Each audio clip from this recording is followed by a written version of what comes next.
After the end of World War II, the world was split into two, East and West.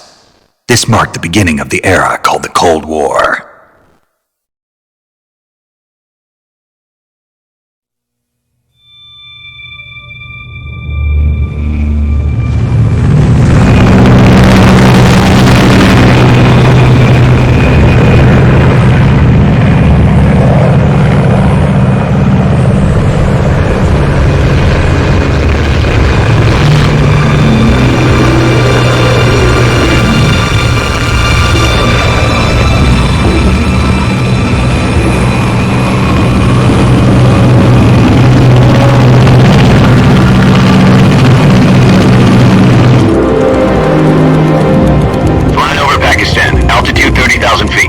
Approaching Soviet airspace.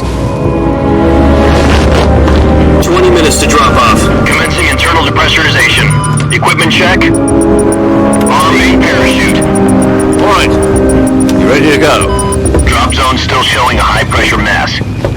Cav okay. Good. We've got high visibility.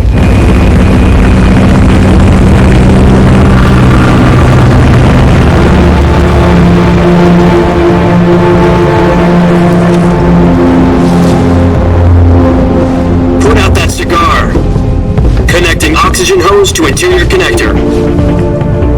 Put on your mask.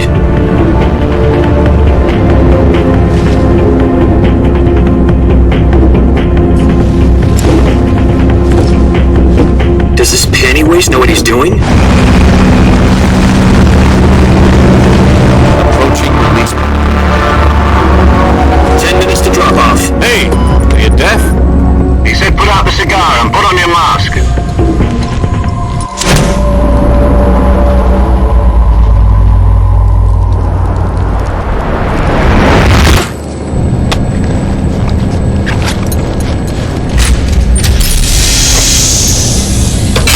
Depressurization complete. Checking oxygen supply. 6 minutes to drop off. Opening rear hatch.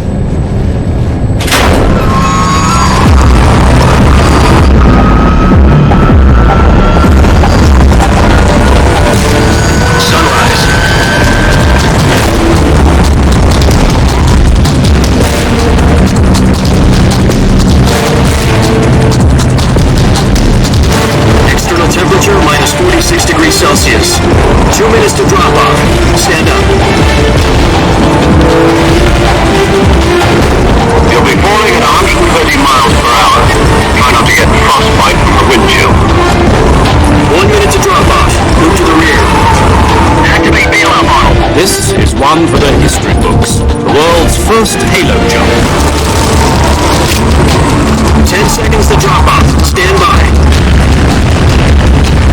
Status okay, all green. Prepare for drop-off. Countdown. 5, 4, 3, 2, 1. Spread your wings and fly. God be with you.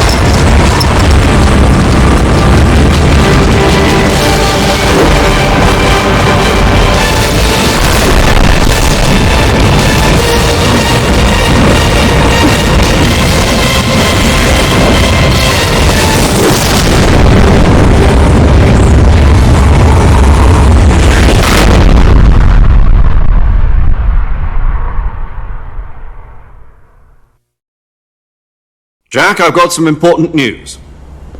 The head of the CIA has finally given us the green light for the virtuous mission. Virtual mission?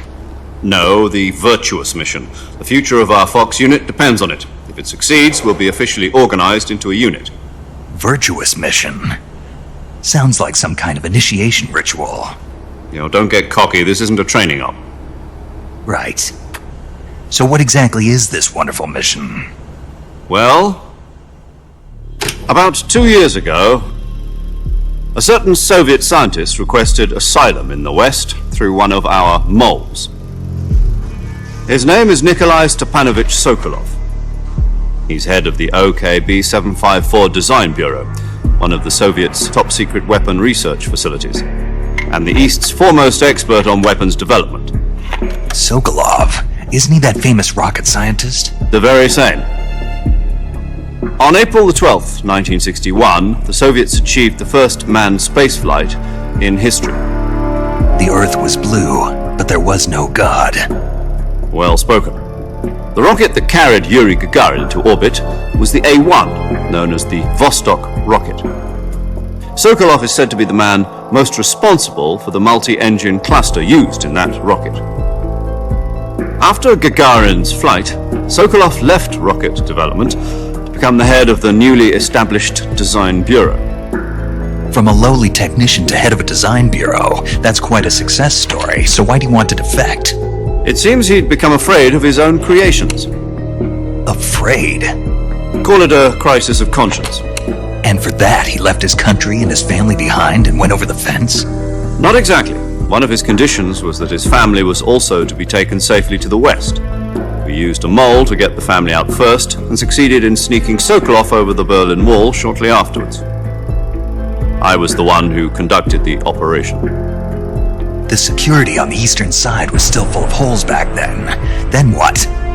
We got Sokolov over in one piece, but the whole ordeal had left him exhausted, and we checked him into a hospital in West Berlin. It took him 2 weeks and more than 600 miles to get from the research facility in the Soviet Union to Berlin. He was in no condition to say anything coherent. And it was only a week later that we had something much bigger on our hands. The Cuban Missile Crisis. October the 16th, 1962, President Kennedy received word that the Soviets were in the process of deploying intermediate-range ballistic missiles in Cuba. The President demanded that the Soviets dismantle and remove the missiles. At the same time, he announced a naval blockade to prevent further missile shipments from reaching Cuba. But the Soviets didn't back down, instead placing their armed forces on secondary alert. Soviet transport ships carrying missiles continued on course towards Cuba. US and Soviet forces went on alert for an all-out nuclear war. Frantic negotiations were conducted through the UN's Emergency Security Council and unofficial channels to end the hair-trigger standoff. Finally, on October the 28th, the Soviet Union agreed to remove its missiles from Cuba, and so the world avoided a nuclear holocaust. But in order to get the Soviets to pull their missiles out, we had to make a deal. You mean the one where the US agreed to remove its IRBMs from Turkey? No. The Jupiter IRBMs deployed in Turkey were obsolete, and we were going to get rid of them anyway. They had no strategic value whatsoever to either the US or the Russians. The Turkey deal was a ruse, a cover story that was fed to the other intelligence agencies around the world. So what did the Russians really want? Sokolov. They wanted us to return Sokolov. You mean the Soviets pulled out of Cuba just to get their hands on Sokolov? That's right. What the hell was he working on? At the time, we had no idea. We were running out of time. It was either give up Sokolov or risk full-scale nuclear war. In the end, we had no choice. President Kennedy gave in to Khrushchev's demand. The next day, I got Sokolov out of the hospital, handed him over to agents on the eastern side. Sokolov kept on screaming, "Save me," until he disappeared from my sight. Then a month ago, we received some new information from one of our moles. About Sokolov? Yes. He was taken back to the research facility and forced to continue working on the weapon in question under KGB supervision. What's more, it's on the verge of completion. So what kind of weapon is it? Something to do with space rockets? No, missiles. Same technology. I guess you're right. We don't know the details, but it appears to be a new kind of nuclear device. For half a year now, the Soviets have been conducting frequent nuclear tests at Semipalatinsk. Something to do with the weapon, I assume. We're talking about a secret weapon so big that Khrushchev was ready to pull out of Cuba to get it back. Is Sokolov still in the facility? No. According to our intelligence, he's in Selinoyarsk, a place in the mountains about 3 miles to the west that's known as the Virgin Cliffs. The Virgin Cliffs. Nice name for a virtuous mission. They moved him there just recently. Why? Apparently, they're conducting a field test of the weapon, but it's our best chance to get him back. This mission would never have been possible if he was still in the research facility. This is our last chance. Sokolov must have known that too when he contacted us.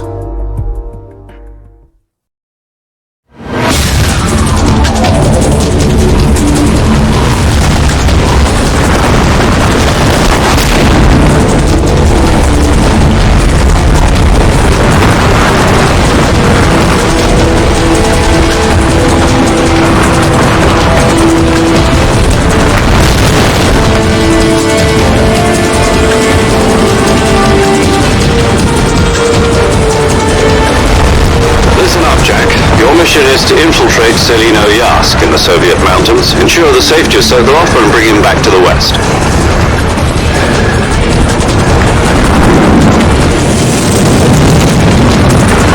If we don't get Sokolov back before that weapon is complete, we'll be facing a major crisis. The clock is ticking.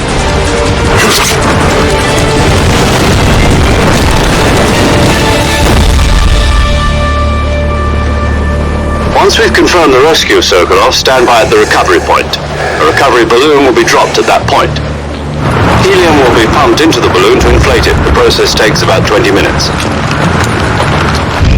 Once it's complete, the gunship's arm will latch onto the balloon and pull it up. The Fulton surface-to-air recovery system. I'm familiar with the theory. Take it easy. It's been combat-proven. Do you think Sokolov is up to it? The shock will be less than during a parachute jump, and the arm can handle up to 500 pounds. So you're planning on going over the border in a single combat Talon? She's equipped with two 6-barrel 20mm Vulcan cannons, as well as two 40mm machine guns. Sounds like she could hold her own against a battalion of tanks. Even with the fuel in the reserve tank, we're facing a 4-hour time limit. If all goes well, it shouldn't take more than a few hours. Home in time for dinner. But if anything goes wrong, you'll be eating dinner, breakfast, and all the rest of your meals in the jungle.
Do you copy? You're already in enemy territory, and somebody might be listening in. From here on out, we'll be using code names to refer to each other. Your code name for this mission will be Naked Snake. I'll be referring to you as Snake from now on. You're not to mention your real name. Snake? What, you don't like snakes? What do you mean? You've eaten one before, haven't you? In survival training. I'm glad to hear that. I don't know if I'd ever order one in a restaurant, but... Be careful, you might not have a choice. What about you, Major? What should I call you?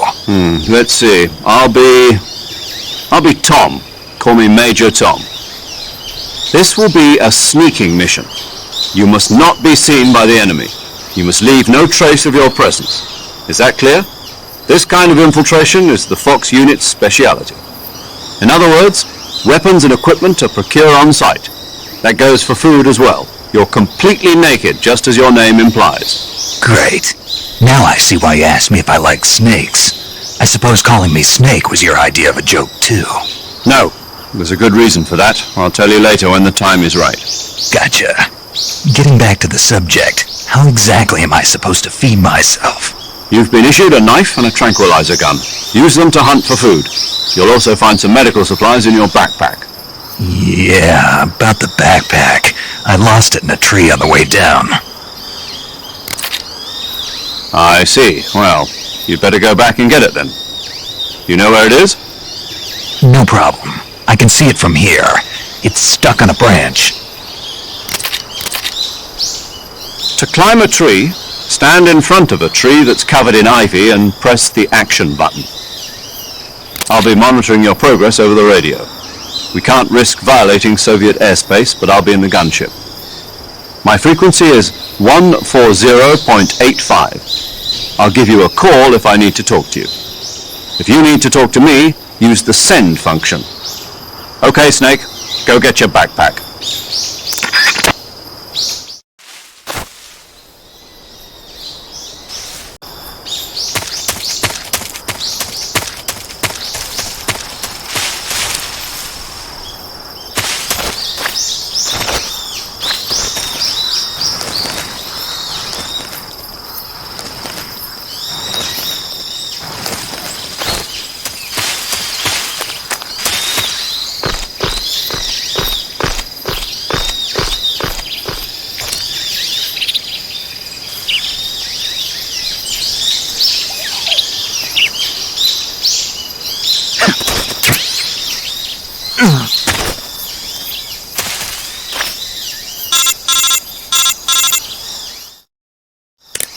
I see you've retrieved your backpack, Snake.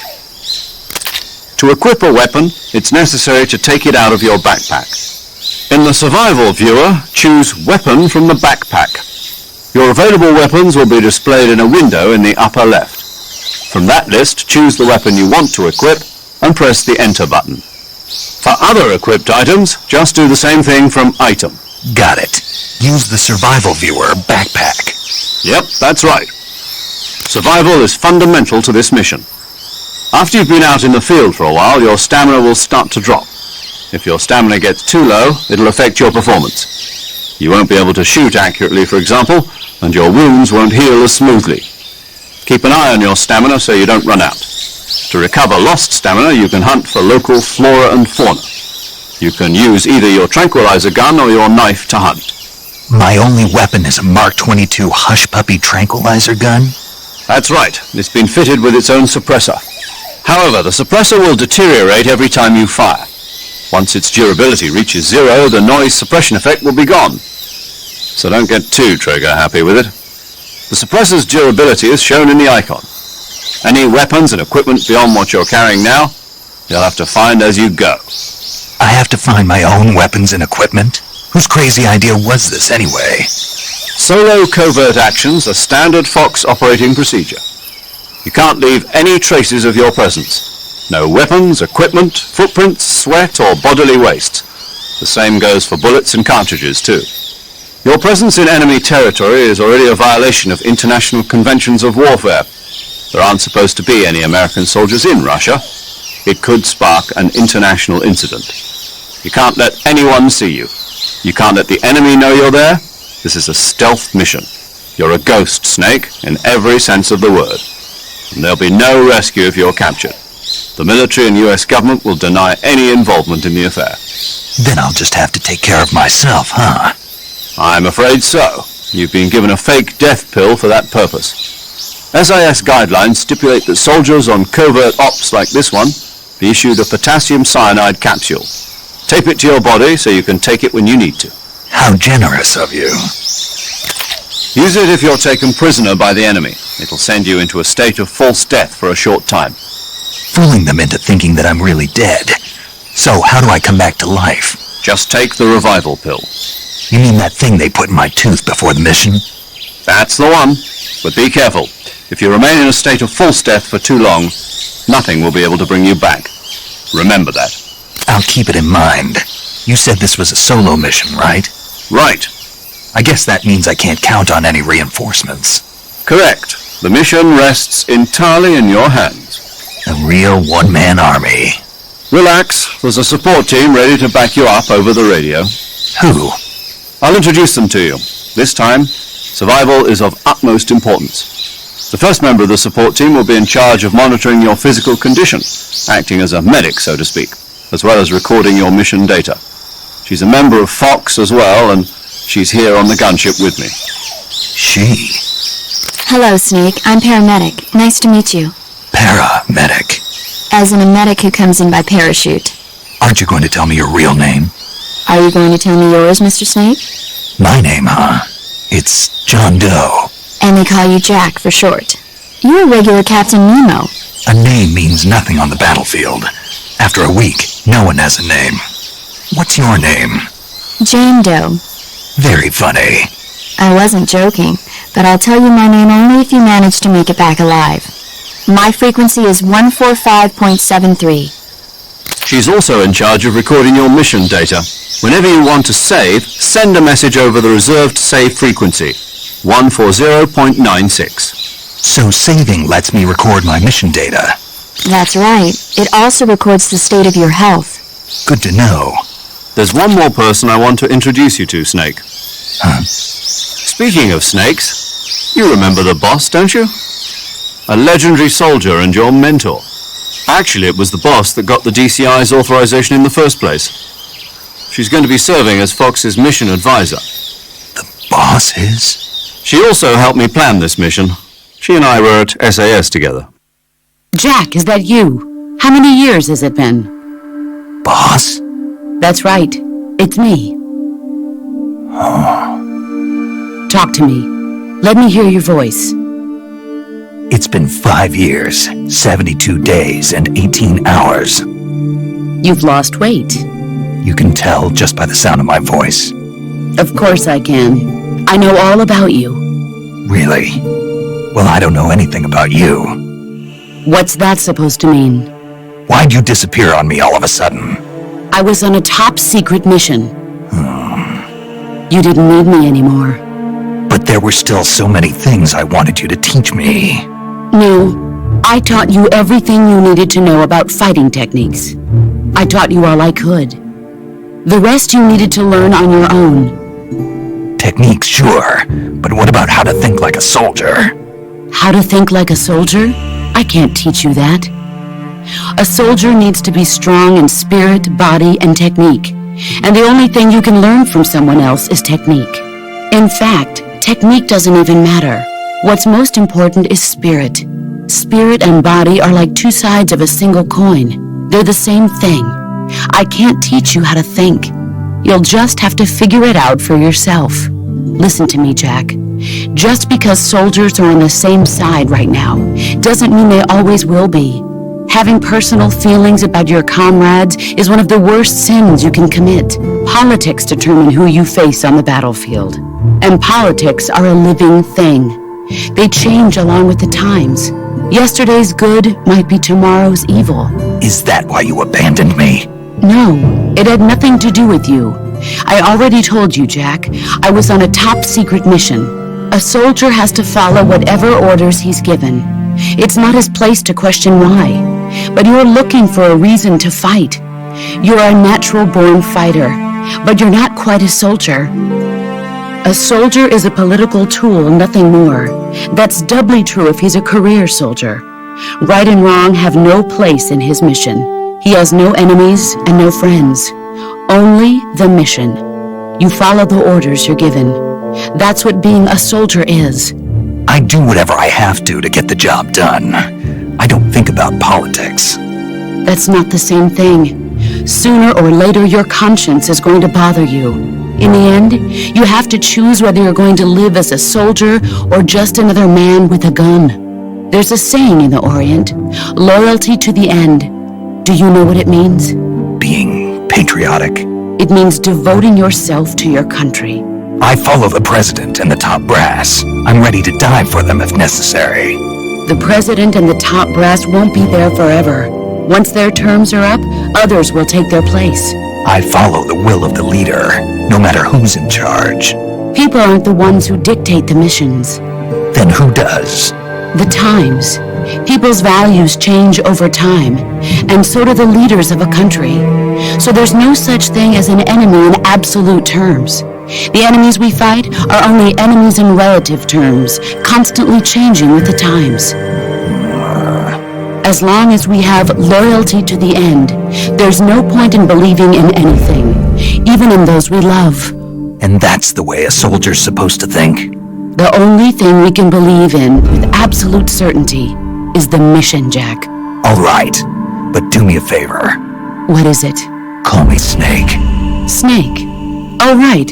Your code name is Snake. It suits you well. That's right. The legendary unit that the boss put together during World War II was a snake. The Cobra unit, a group of heroes that brought the war to an end and saved the world. As long as you've got a legendary hero backing you up, you'll be fine. Isn't that right, Snake? Yeah, I can't think of anyone else I'd rather have with me. Oh, and one more thing, boss. Yes? It's good to hear your voice again. Same here. After all, who knows if either of us will make it out alive? Snake, you are always best at urban warfare and infiltrating buildings. But this is the jungle. Survival is going to be key.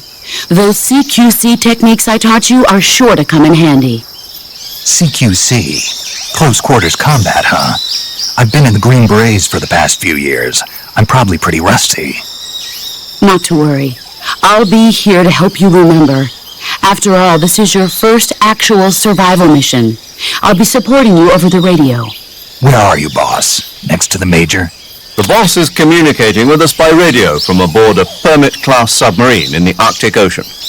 My frequency is 141.80. Call me if you need my advice on battle techniques. Gotcha. Your mission is to retrieve Dr. Sokolov. Dr. Sokolov is being held in an abandoned factory located to the north of your current position. Avoid heavy combat and don't let anyone see you. Don't forget that this is a stealth mission. Snake, try to remember some of the basics of CQC.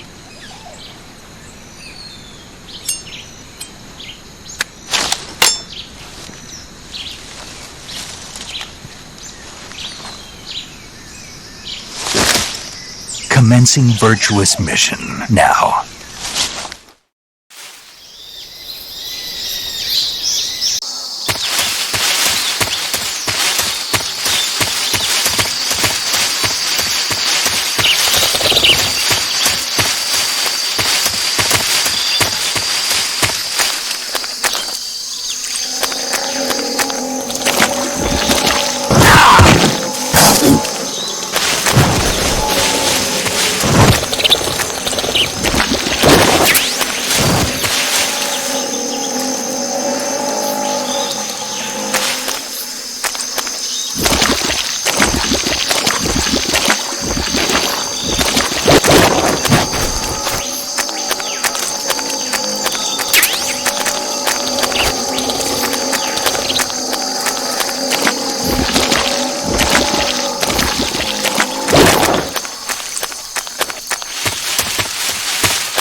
Major, I've spotted 2 enemy soldiers.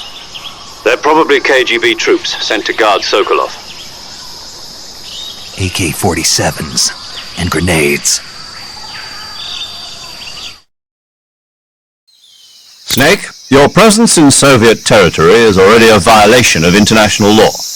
We can't let the Kremlin find out that the CIA and the American government are involved. Contact with the enemy is strictly prohibited. Don't engage them in battle either.